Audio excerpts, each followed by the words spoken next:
একটা সুন্দর ভিডিওর পিছনে কিন্তু একটা ব্যাকগ্রাউন্ড অনেকটা গুরুত্বপূর্ণ। আর এই ব্যাকগ্রাউন্ডে তো কাজ চলবে না। আমার কাছে যে কয়টা ওড়না ছিল সবগুলোকে নিয়ে এখানে কাজে লাগিয়েছি। আমার কি মনে হয় জানো তো, নিজের জন্য কিছু করাটাকে স্বার্থপরতা একদমই বলে না, এটাকে নিজেকে ভালোবাসা বলে। তুমি যদি নিজেকেই না ভালোবাসতে পারো, তুমি অন্যজনকে কিভাবে ভালোবাসবে?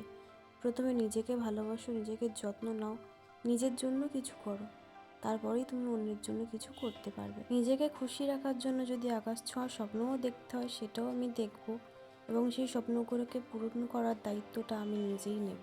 আমাদের মধ্যে সব কিছু যেমন পারফেক্ট হয় না, তেমনই কিন্তু আমাদের বাড়ির প্রত্যেকটা দেওয়াল কিন্তু পারফেক্ট হয় না। সেই দেওয়ালগুলোর মধ্যে থেকে একটা পারফেক্ট দেয়াল তৈরি করার জন্য একটা দেয়ালকে আমাদের বেছে নিতে হয়। আজকে আমি আমার বাড়ির ছোট্ট একটা ঘরের দরজার ব্যাক সাইডটাকে বেছে নিয়েছি আমার ব্যাকগ্রাউন্ড হিসেবে।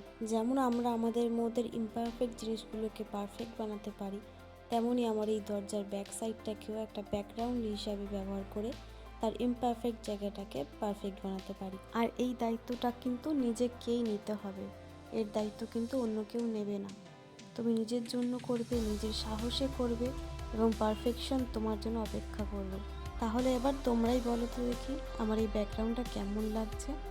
আগামী ভিডিওগুলো এই ব্যাকগ্রাউন্ডের সাথেই তোমরা দেখতে পাবে। আজকের জন্য তবে আসি, দেখা হচ্ছে পরের কোনো ভিডিওতে। আমার ভিডিওগুলো যদি তোমাদের ভালো লেগে থাকে, চ্যানেলটা অবশ্যই সাবস্ক্রাইব করে আমার পাশে থেকো। আজকের জন্য টাটা।